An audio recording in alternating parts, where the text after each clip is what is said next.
Olá, o programa Perfil Parlamentar de hoje recebe Surcó. Natural de Novo Hamburgo, ele foi eleito pelo Partido Progressista com 2.978 votos para o seu primeiro mandato. O vereador, de 36 anos, é educador e atua desde 2006 na área. Formado em pedagogia, é professor concursado do município de Dois Irmãos. Olá, vereador, seja bem-vindo.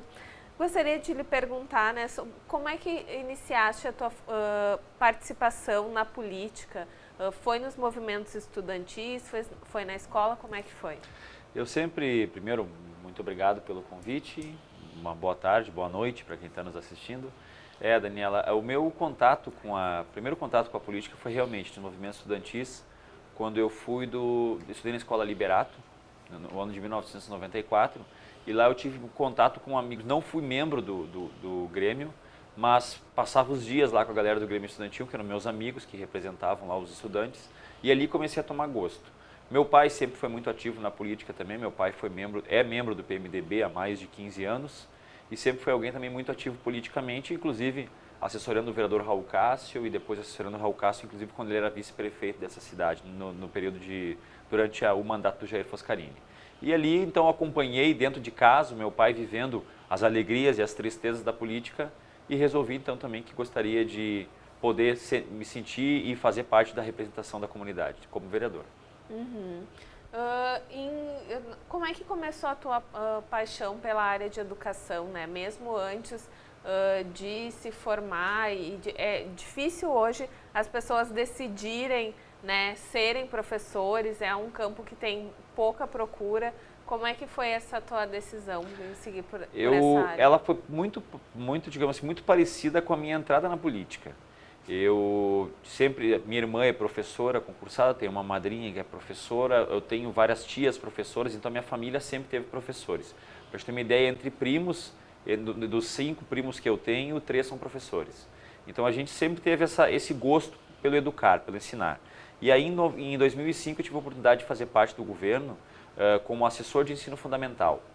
Eu comecei a trabalhar projeto de música nas escolas que tinham as classes especiais. Crianças com algum tipo de deficiência que tinham uma classe diferenciada, e ali eu trabalhava a musicalização com eles. E a partir daí eu senti a necessidade de ter uma formação como educador, para que eu pudesse, digamos assim, juntar o meu conhecimento de música com uma formação específica da área. E aí eu busquei a pedagogia e me formei em 2009, me formei como pedagogo, e a partir daí fiz concurso e comecei a atuar na área. E hoje, mais do que na sala de aula, eu tenho feito um trabalho muito bom também, principalmente em escolas de formação de professores, magistério ou de curso de pedagogia, onde eu ensino a ensinar música. Eu faço um trabalho voltado às professoras, mostrando como trabalhar a ludicidade da música em sala de aula. E aí a gente usa a música no ensino da matemática, usa a música no ensino da língua portuguesa, de outras línguas inclusive, então é um trabalho que eu tenho feito. Hoje eu consigo lecionar, então tenho lecionado para crianças e também para professores repassarem esse conhecimento para as crianças. E dá para ver assim que é uma paixão esse trabalho. Qual é a importância da música, né, para as crianças desde pequena? O que ajuda no desenvolvimento delas? Bom, digamos assim, é difícil a gente ter um campo muito mais exato, porque a cada vez que se abre um estudo novo, se percebe uma nova área que a música consegue trabalhar. Mas eu posso te dizer de antemão, o principal é a questão de relacionamento na escola.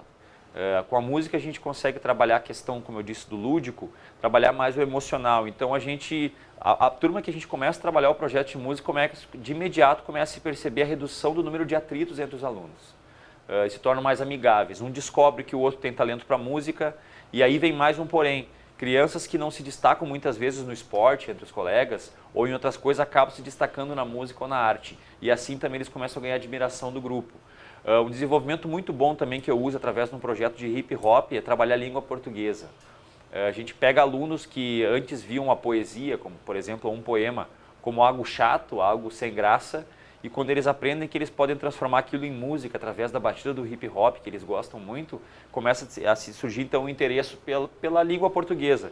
E aí eles querem escrever essas letras que eles compõem. E aí muitas vezes então eles começam a treinar a sua escrita. Ou seja, as áreas são infinitamente exploráveis, dá para se explorar em qualquer área, como eu disse, desde o ensino da matemática, de qualquer língua, mas principalmente eu acho que essa questão emotiva, trazer para a sala de aula, digamos, a questão emocional, a importância da amizade, a importância da relação entre os alunos, que as outras matérias muitas vezes não conseguem fazer. Então a música trabalha isso aí, o ser humano, entre aspas. E tu atuas como músico profissional, né? Também. Toca em diversos lugares na noite, em Novo Hamburgo, na região. Quando que começou teu trabalho como músico? Me surgiu o interesse na música com 13 anos, através de um padrinho meu, o Flávio Bondan. Ele teve musical aqui no Novo Hamburgo, na época dos musicais, ele tinha um musical Caravan, que foi um dos mais famosos. O filho dele, meu primo, é baterista Reação em Cadeia, também está na música. O outro filho é guitarrista, então o meu padrinho, digamos assim, que abriu uma vertente de música, né? E ele esqueceu um violão lá em casa quando eu tinha 13 anos, esqueceu um violão com umas revistinhas e eu aprendi a tocar uma música em uma semana. Ele achou interessante aquilo, que eu, autodidata, eu tinha aprendido sozinho a tocar e me deu aquele violão de presente. E ali comecei a me interessar, montei bandas, tive banda por 10, 12 anos, banda Zoid, banda Lady Jane, passei por outras bandas também. E aí chegou um momento onde na banda foi difícil que os integrantes tivessem o mesmo interesse pela música. Um começou a buscar mais interesse na parte do estudo mesmo, outro precisava trabalhar. E eu me senti na necessidade de ficar mais um pouco na música, então eu comecei a tocar violão sozinho. E aí em 2001, quando inaugurou o Bar Alternativo em Novo Hamburgo, eles me deram a oportunidade de estar no palco deles. E por 10 anos eu fui músico da casa. E dali me abriu horizontes para todo o estado. E hoje eu toco aí de 3 a 4, talvez um pouco menos, agora estou com um filho pequeno, 2 a 3 shows por semana. Mas digamos que desses shows, um é em Novo Hamburgo ou 2 e os restos são pelo estado. O resto é esperado pelo estado. Montenegro, Sapiranga, Feliz, Bom Princípio, onde tu imaginar. Mais do que, além de ser uma questão financeira também, a música me traz um retorno financeiro, é uma paixão, Daniela, que eu não posso abandonar. Digamos que é o momento onde eu consigo ser mais, ficar mais à vontade. A política nos exige demais, a escola me exige demais, o planejamento de aula, a presença dos alunos, aquela necessidade constante de se estar atualizado, né? Para tu conseguir passar uma aula interessante. A política também, imagina, a gente tem uma cidade de 250 mil habitantes, tem 4 cantos da cidade que é responsabilidade dos vereadores. E na música é o momento onde eu consigo, entre aspas, voltar às minhas raízes, né? Do guri de 13 anos que só queria pegar um violão e tocar para se divertir. Então, isso, digamos que é a minha válvula de escape da semana. Quando eu acumulo uma semana de estresse com a política e com a escola, eu subo no palco no domingo de noite, por exemplo, e ali eu descarrego e volto, digamos, novo em folha na segunda-feira. É a minha válvula de escape, sinceramente. E como é que tu consegues conciliar, né, tantas atividades tão diversas, mais um filhinho pequeno, como você disse, de meses, né? E também não causa estranheza às pessoas de ver que aquele músico ali no palco é também uma autoridade no município? É complicado, sabe? Porque, além disso, tem o programa também, eu apresento um programa no canal 14 da NET, a TV local. Então tem a questão do apresentador também. E o que eu procuro fazer, Daniela? Eu procuro desvincular completamente. A única maneira de conseguir se organizar uma agenda é desvincular uma coisa da outra. Por exemplo, eu já tive donos de bares que me procuraram que gostariam que eu tocasse lá.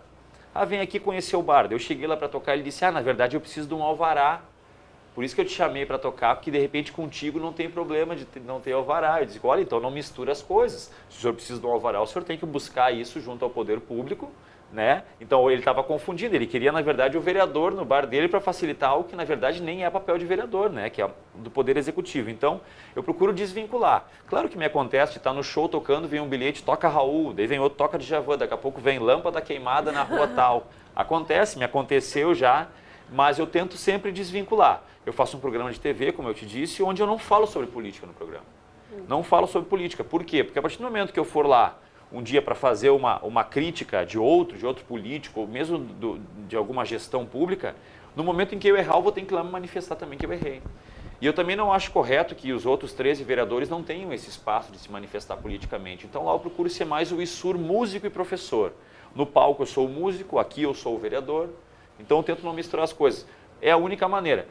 O mais complicado, se realmente administrar, é a tarefa de pai. Eu tenho a minha filha de 7 anos e um menino agora está com 4 meses e a questão de conseguir administrar com a família. Porque, como eu te disse, eu tenho a questão do vereador a semana inteira, o programa de TV às noites, mais a aula e nos finais de semana os shows para fazer. Fora as gravações de matéria para o programa e as atribuições de vereador, que muitas vezes tem que correr para uma situação emergencial. Então o mais difícil é conseguir estar em casa. Hoje eu brinco que a minha esposa tem agendado comigo. Gostaria de agendar para jantar contigo essa semana, eu gostaria de agendar para a gente almoçar junto, mas faz parte e estou tentando conseguir de todas as maneiras ser o mais completo possível em cada uma das áreas. E Suri, antes dessa tua atuação como educador, né, antes da pedagogia, tu foste militar também. Militar, né? Como é que foi esse período na tua vida? Meu pai foi militar, meu pai que eu citei antes da questão política, o Nelson Costa, e a senhora o vereador Raul Cássio. O meu pai, ele foi militar também da aeronáutica e eu sempre tive muita vontade de ingressar na Força Aérea. Eu já tocava na época e ingressei na Força Aérea e lá eu fiquei por 6 anos. Me formei mecânico de aeronave e durante 4 anos praticamente atuei em voo.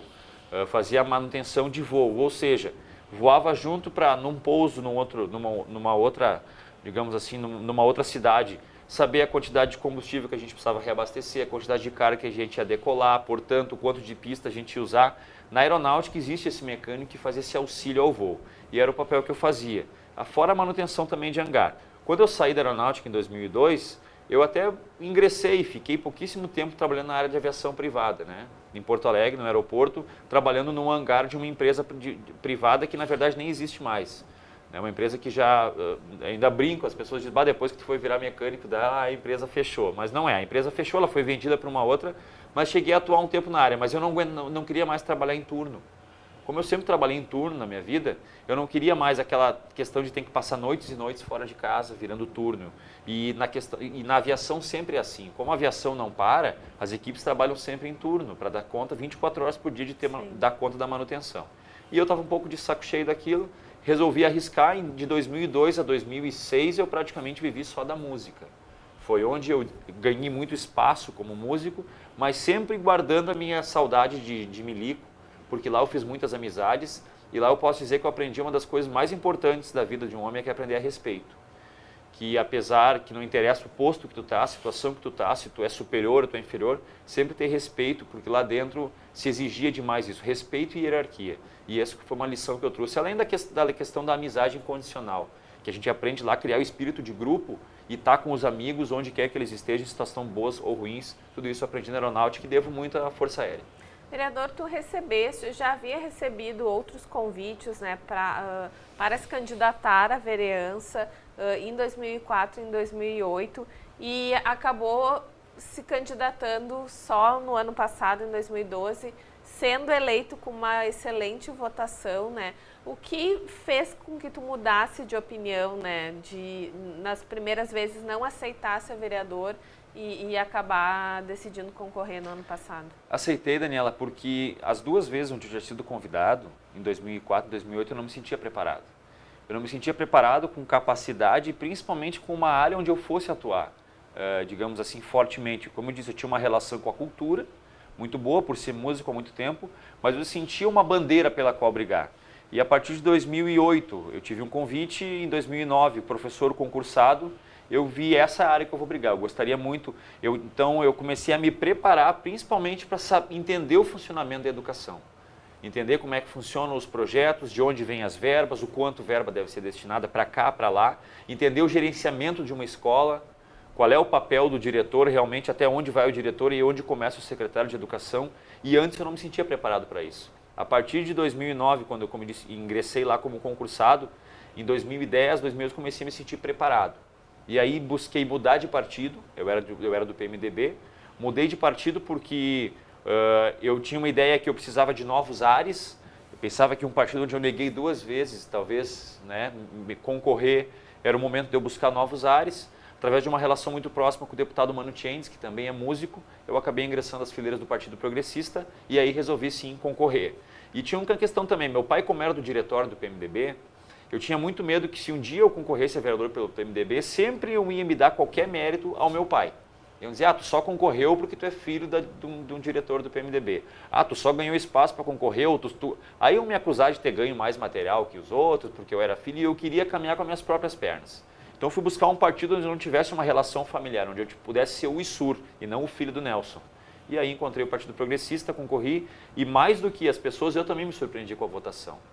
Se eu for botar no papel o que eu gastei para essa eleição, realmente não era para eu atingir essa votação, se a gente fizer uma média do quanto se gasta com campanhas. Mas eu acredito que eu consegui fazer essa votação por uma maneira diferente, por externar para as pessoas que eu ia fazer uma campanha sem dinheiro. e que se fazer campanha sem dinheiro significava que eu não ia pagar churrasco para ninguém, que eu não ia pagar galeto para ninguém e que eu ia buscar um novo foco pelo meu trabalho e pela minha honestidade. E acredito que as pessoas reconheceram e hoje sou muito grato e estou aqui para tentar honrar os 2.978 votos, porque, olha, vou dizer para ti, é uma responsabilidade grande. Se às vezes a gente não quer decepcionar um familiar ou um amigo, a gente tem muito medo de não decepcionar essas quase 3.000 pessoas, porque afinal de contas é graças a elas que eu estou aqui e é para elas que eu devo prestar contas. E tu fizeste uma campanha muito voltada para as redes sociais, né? Usando também esse grande público que tu tens como músico. Tu acredita na força das redes sociais, né? Na política hoje em dia? Demais. Eu acredito, vou ser sincero, eu não acredito que a rede social em si vá ficar tanto tempo ainda tendo a força que ela tem.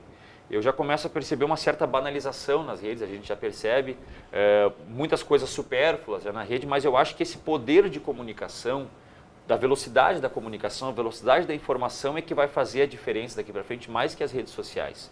A possibilidade de eu hoje, por exemplo, poder publicar as minhas atividades como vereador numa rede social, mas também poder mandar por e-mail ou poder gravar um vídeo e postar ele na internet, um vídeo da pessoa mesmo falando, coisa que há 10 anos atrás era inimaginável isso, né? Tu precisaria contratar uma agência e tu precisaria de um espaço logo de televisão para vincular teu vídeo. Hoje não, o vídeo tu pode disponibilizar.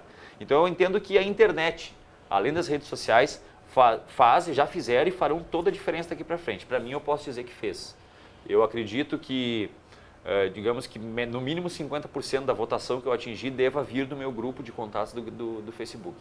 Tá certo, então nós vamos a um breve intervalo e no próximo bloco continuaremos conversando com o vereador Surcó.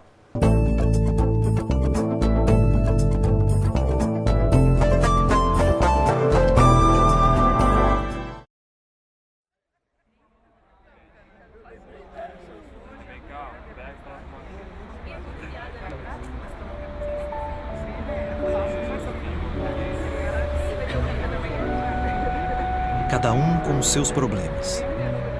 E o CVV? Para escutar os de todo mundo, ligue 141 ou acesse o site cvv.org.br e encontre apoio emocional. CVV, a linha da vida.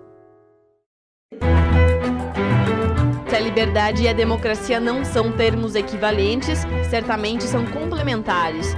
Sem liberdade, a democracia é despotismo. A democracia sem a liberdade é uma ilusão.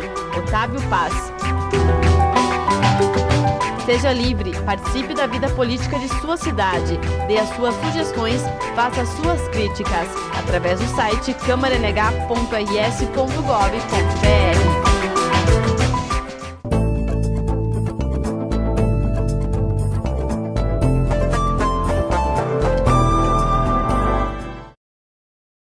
Estamos de volta com o programa Perfil Parlamentar e o nosso entrevistado de hoje é o vereador Surcó.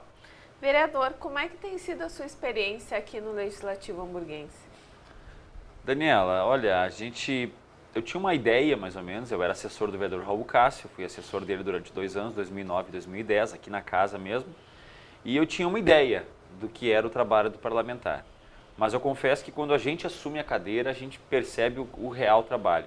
E é um pouco confuso, te confesso, no princípio, de conseguir administrar. Por 2 motivos.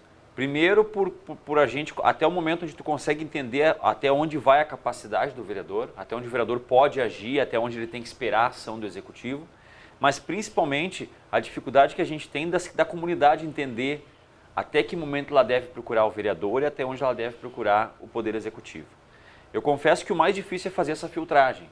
Porque muitas vezes a gente também tem que entender que as pessoas, desconhecendo o sistema, o funcionamento do sistema público, o primeiro contato que eles têm é o vereador, que é vizinho, que é amigo do pai, ou porque procurou eles no voto, porque frequenta o mesmo círculo de amizades. Então as pessoas nos questionam às vezes para perguntar, até para ter informações. Por exemplo, pessoas me procuram semanalmente para perguntar quando é que tem concurso para professor.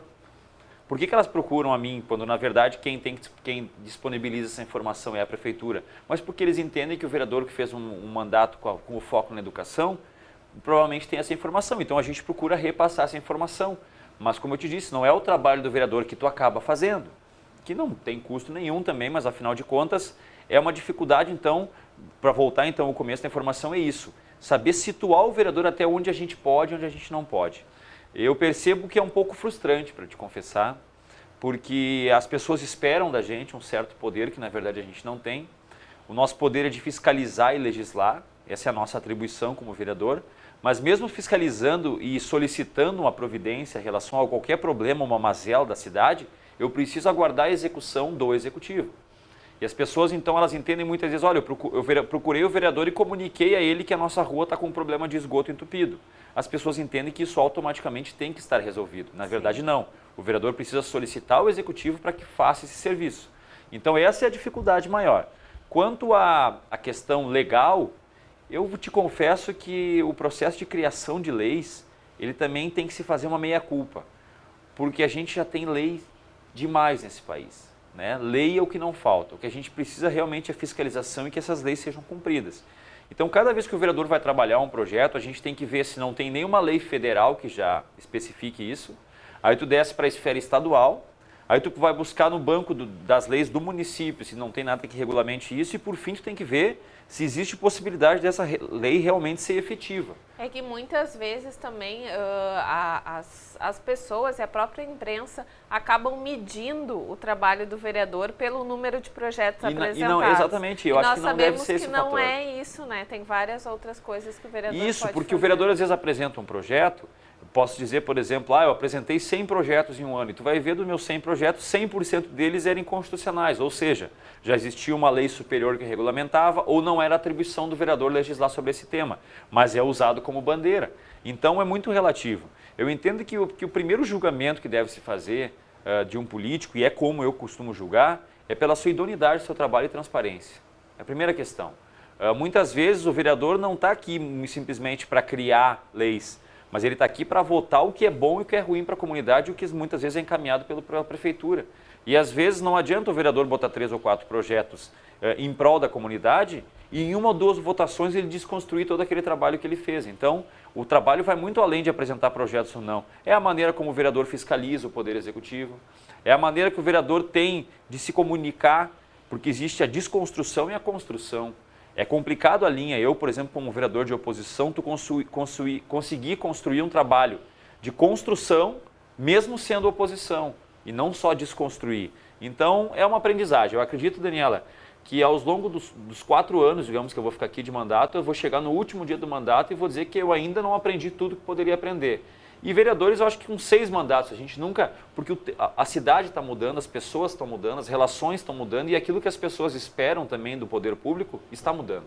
Então é uma adequação constante, permanente, mas eu acredito que esses 11 meses já foram uma boa escola e já me sinto bem mais preparado do que quando eu assumi em janeiro. Vereador, tu falaste, né, citaste há pouco que é um vereador de oposição. Qual a tua avaliação em relação ao governo Luiz Lauermann? Bom, Daniela, antes de fazer uma leitura sobre o governo, eu gostaria de expor a minha situação de vereador de oposição. Por exemplo, numa conversa há pouco tempo que eu tive com o Luiz Lauermann, e a gente até brincou com uma situação que 90% dos projetos encaminhados para cá, eu votei sim, votei a favor, mesmo sendo vereador de oposição. Então eu prefiro fazer uma leitura mais semanalmente. Tem semanas onde eu entendo que o governo é satisfatório, tem semanas onde eu sou procurado por tantas pessoas, onde eu entendo que o governo não é satisfatório. Então, para eu fazer uma leitura do ano assim, eu teria que fazer uma leitura das semanas como foi minha postura aqui na Câmara, né? É meio complicado eu fazer. Eu ainda tenho observado, estou numa fase de observação ainda, mas principalmente pegando aquilo que é bom. Então, fazendo uma leitura do bom, muitos avanços a gente teve nesse meio tempo, mas muito pode ser melhorado também. Então, na minha postura de observador do governo aqui, como eu te disse, entenda-se que se 90% das propostas que vieram para cá eu votei a favor, nesses momentos eu estava muito satisfeito. Os momentos onde eu votei contra, eu estava insatisfeito e principalmente quando eu fui à tribuna reclamar de alguma questão mais particular, eram momentos de extrema fragilidade de relação entre eu e o governo do Luiz Lauermann. Entendo o Lauermann como uma pessoa de muito bom diálogo. Por exemplo, eu tinha mais dificuldade de conversa, mesmo sendo assessor com o Tarcísio. Com o Lauermann a gente tem mais afinidade para conversar. Eu entendo ele também como alguém que procura trabalhar com transparência. Agora, é muito importante a gente saber também que junto com o prefeito, é muito importante o assessoramento que ele tem. Eu já vi no meu acompanhamento de política péssimos prefeitos, mas que tinham um ótimo assessoramento, fazerem um ótimo trabalho, e ótimos prefeitos, muito bem intencionados, estarem muito mal assessorados e, por isso, todo um plano de governo ir por água abaixo. Então, a avaliação final que eu faço, como eu te disse, ela é um eletrocardiograma.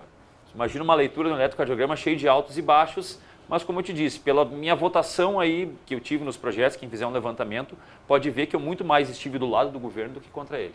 E um desses baixos, certamente, é a questão da educação, né? Porque tu és muito crítico, né? Essa que é a bandeira do teu mandato. Na educação de Novo Hamburgo. O que falta para os profissionais, para os educadores da nossa cidade? Valorização. E aí eu vou mais uma vez fazer uma meia-culpa. O mais fácil era vir aqui, botar dedo na ferida e criticar, mas a gente tem que fazer uma meia-culpa.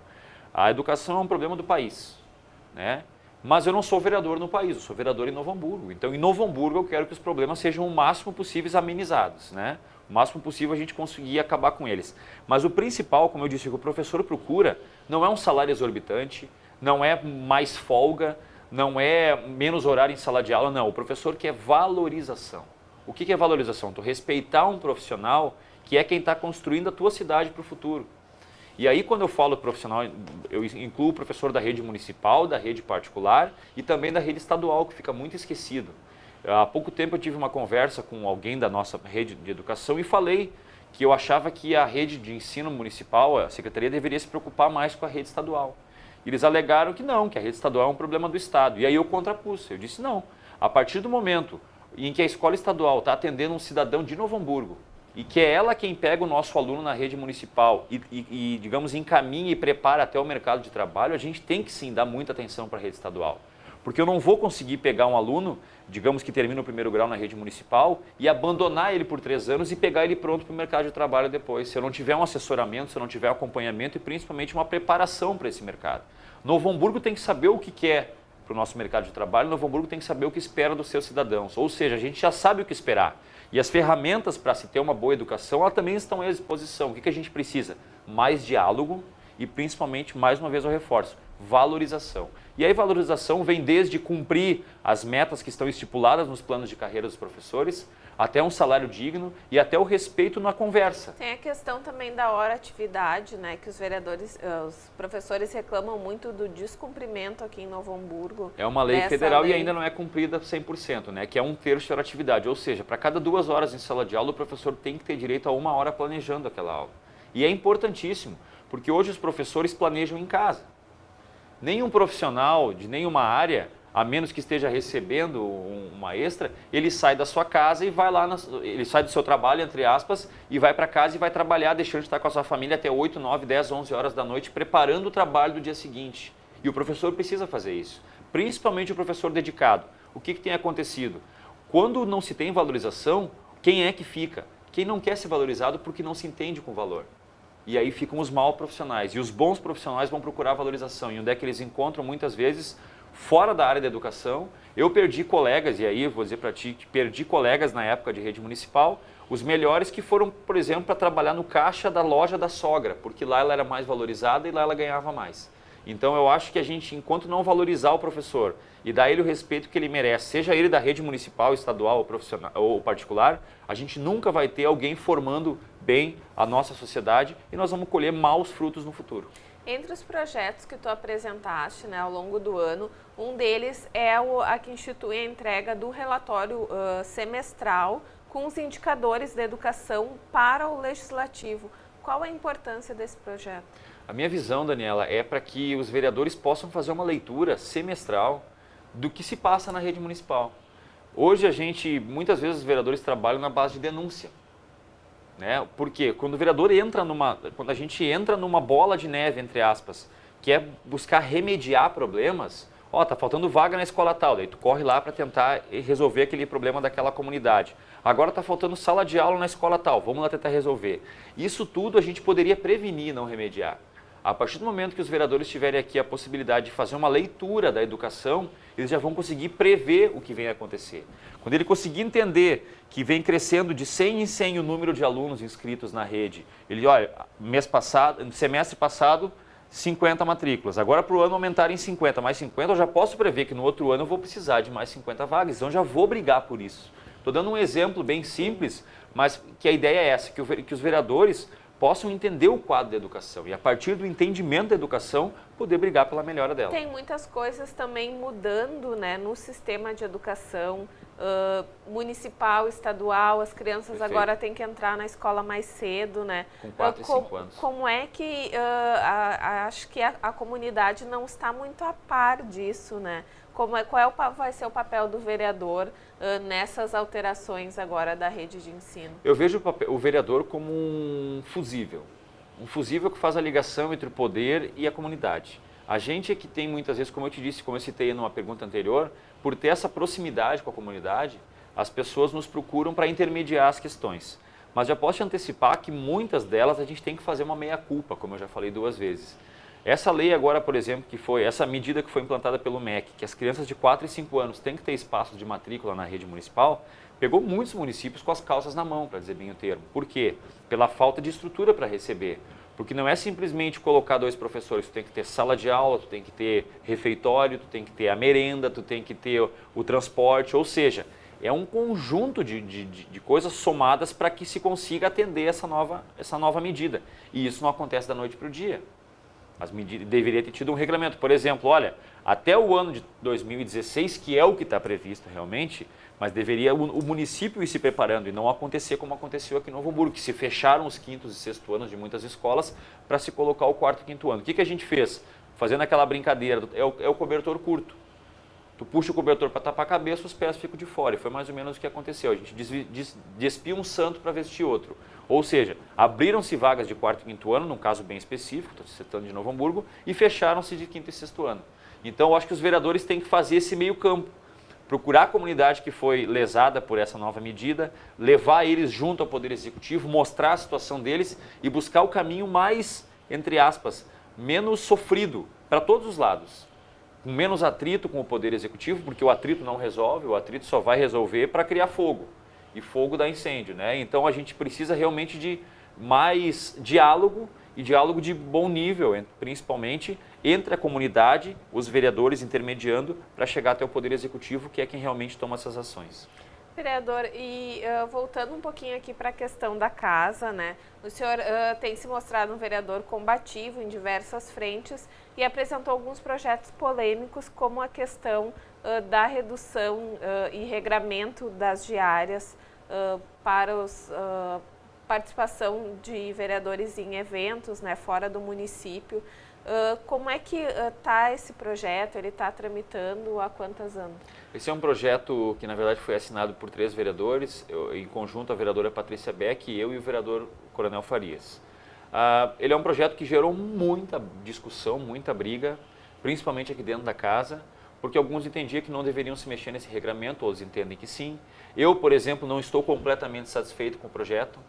Por quê? Porque a minha ideia não é se manter só no legislativo, é estender ao executivo, é regrar também as viagens, as questões das diárias dos diretores e secretários que viajam, porque, como eu disse, o custo de viagens da Câmara chega a ser praticamente irrisório se a gente comparar com o custo das viagens que o executivo faz, e eu não condeno as viagens, não sou contra a viagem.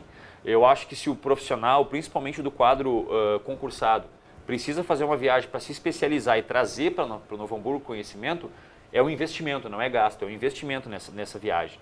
O que se entende é que a partir do momento em que ele viajou e ganhou um valor X, se ele voltou e sobrou esse dinheiro comprovadamente através das notas fiscais que ele apresentou, que sobrou dinheiro no caixa, esse dinheiro deve voltar para os cofres públicos, que não é o que acontecia. A pessoa voltava de viagem, declarava, continua acontecendo, declara o gasto dela e, apesar da declaração, por exemplo, de R$300, se sobrarem R$500, ele pode ficar com esse dinheiro. E eu não entendo isso como correto, porque se a gente for pegar o setor privado, em nenhuma empresa acontece isso, de a pessoa voltar e o que sobrou, o patrão dizer, não, fica para ti isso que sobrou, isso não existe.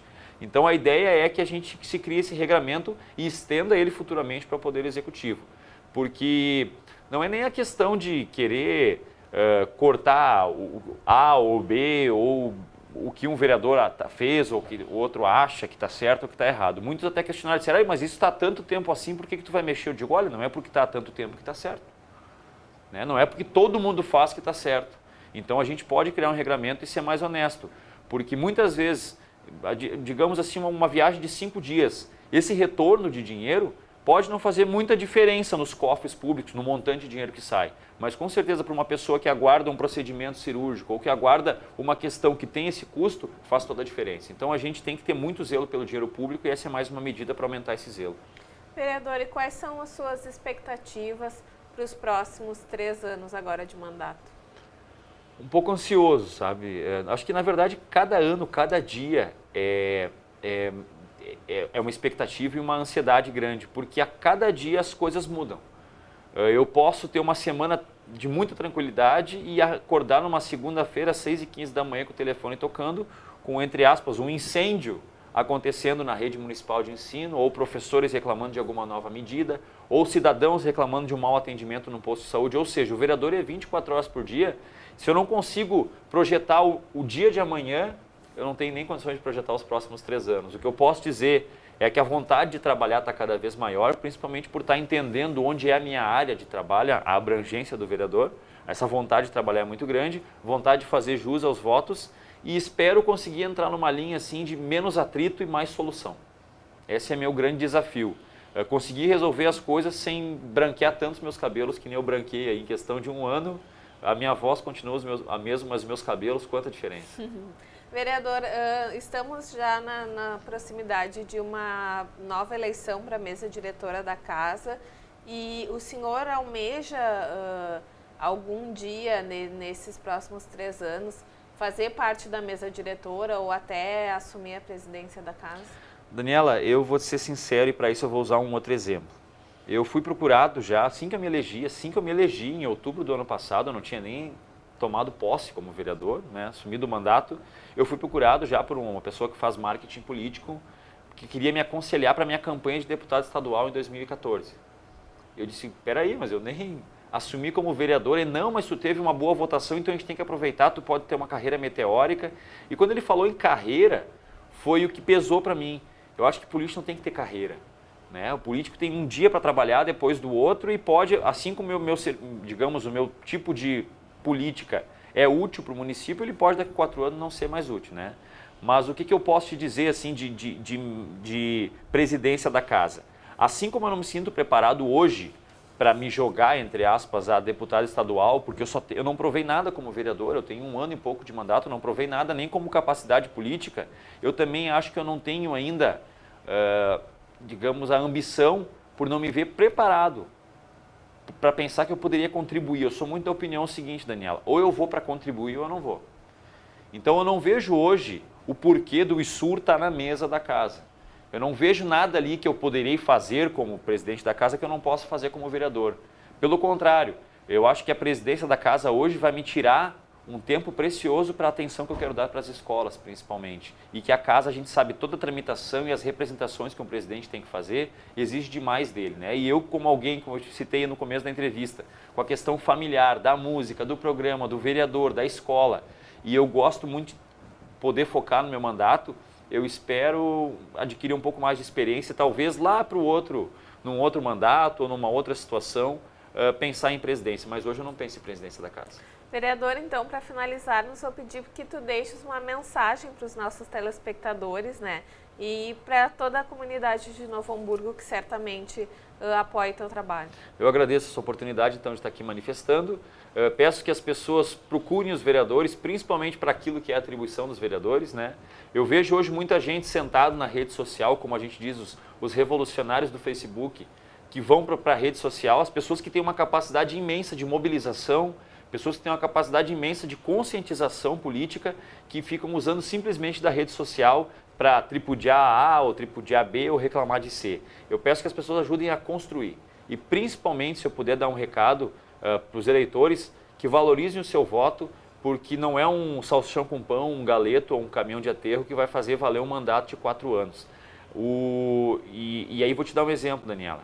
A minha maior decepção que eu tive aqui dentro, eu gostaria de falar isso e vou usar esse momento, depois se quiser cortar até tu pode editar. Minha maior decepção foi quando eu acreditava que o problema do Brasil estava dentro da política. E eu percebi que não é. Quando eu assumi aqui como vereador e em questão de 10 meses, agora que eu estou aqui de mandato, eu posso te dizer que se eu fui procurado por algum político para me propor alguma coisa errada ou alguma coisa fora da lei ou uma corrupção, eu acho que eu não tenho um fato assim, digamos, aberto para dizer, ó, fui procurado para me propor uma falcatrua. Agora, a comunidade, o que procura os vereadores para propor coisas ilegais é incrível. Desde pedido daquilo, como eu citei antes no exemplo, do cara que procurou um vereador para pedir um alvará, sabendo que não é vereador que fornece alvará, que é o Poder Executivo, até pessoas nos procurando e pedir para isentar IPTU, pessoas nos procurando para conseguir um terreno que ele possa invadir e depois eu conseguir mexer uma lei para o terreno ficar para ele. Então, enquanto a corrupção não sair da sociedade, ela não vai sair de nenhuma esfera, muito menos da política. Enquanto a corrupção tiver no mercado de trabalho, a corrupção tiver na nossa sociedade, a corrupção tiver nas pessoas, na sua relação na rua, que não devolvem um troco, que furam uma fila, que querem subornar um policial, a gente nunca vai erradicar a corrupção da política. Então, como eu te disse, a minha esperança volta a ser a educação. Então, eduquem seus filhos e, por favor, muita conscientização na hora de votar. E quando o vereador aqui ou qualquer um de nós estiver fazendo coisa errada também, usem as redes sociais, usem o telefone para puxar a nossa orelha, porque, como eu disse, aqui cada dia é um aprendizado e eu posso estar aqui, de repente, 20 anos e eu nunca vou ser 100%. Sempre tem alguém da comunidade que está nos assistindo que pode contribuir, mandar suas ideias, mandar suas reivindicações e a gente vai ter o prazer de atender. Mais uma vez, obrigado pelo espaço e espero mais, pelos próximos 3 anos, aí, fazer um bom trabalho e não decepcionar ninguém. Tá certo, muito obrigada. Esse foi o vereador Surcó, do PP, e no próximo programa nós estaremos de volta com outro vereador da atual legislatura. Até lá!